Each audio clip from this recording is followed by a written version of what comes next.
Machiegni kendo kansa mar dhood nyodo yangore ni pod en achiel kuom tuoche makelo thoe mathoth pacho kendi. Kata kamano mijingo miketo gi riwruoge kod jokanye sekta mar thieth kelo geno e lweny makamae. Kodiochieng' makawuono riwruok moro mok mar piny owacho komakore gi jokanyo mowuok e piny Netherlands osidha yanga chenro mano mar puonjo oganda ewi yore kedo gi tuo kansa mar dhood nyodo. Riwruogno mar Soroptism International Kenya chano mar chiwo pim manono ka gigeto fwenyo tuoni e samo hiu kaka yor geng'e. Ripota marwa Millicent Adhiambo nigi ler mathoth.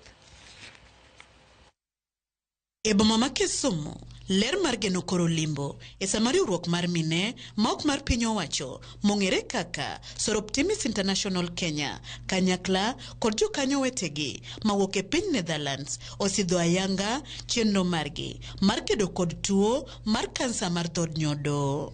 Chenro makama geto puonjo joma mine kod rawere manyiri ewi ber dhi e pim mar kansa chon kinde ka kinde ka gichiwo pim manono e chenro mosir gi migawo mar thieth pacho kae. Wadwa lim mine gi nyiri e gwengewa mondo wanyisgi ni tuoni en tuo minyalo geng' kendo inyalo thiedhi.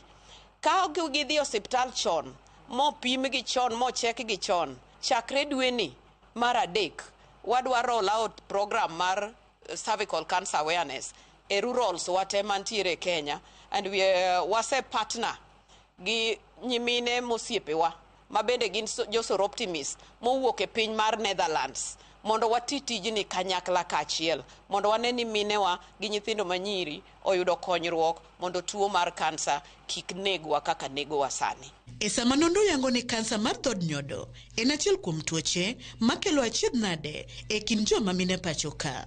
Riwruogni chano tiyo kanyakla kod nyamreche e kor gwenge mondo gichop lek mar kedo gi tuoni e thuolo mar higa achiel mabiro ka gitiyo koda ka yore tudruok kod lony manyasani e chopo kuom joma mine mathoth ahinya to e kor gwenge.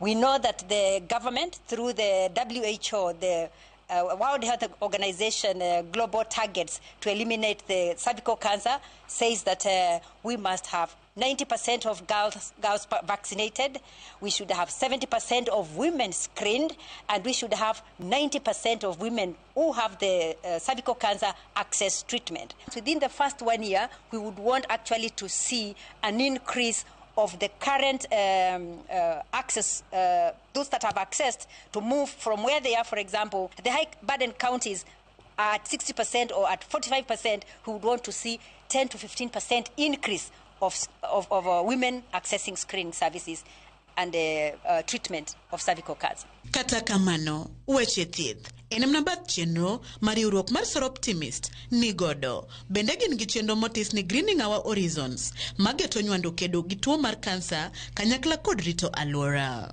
E weche mag rito alwora bende watiye matek nikech waneno kaka piny chalo sani. Kaka Soroptimist wapidho yiende kamoro amora e Kenya kuonde ma wawuoke. Wapidho yiende gi schools, wapidho yiende gi colleges, wapidho yiende gi women groups e kor gwenge kuonde ma waaye mondo wane ni weche mag alwora mar piny olosore maber.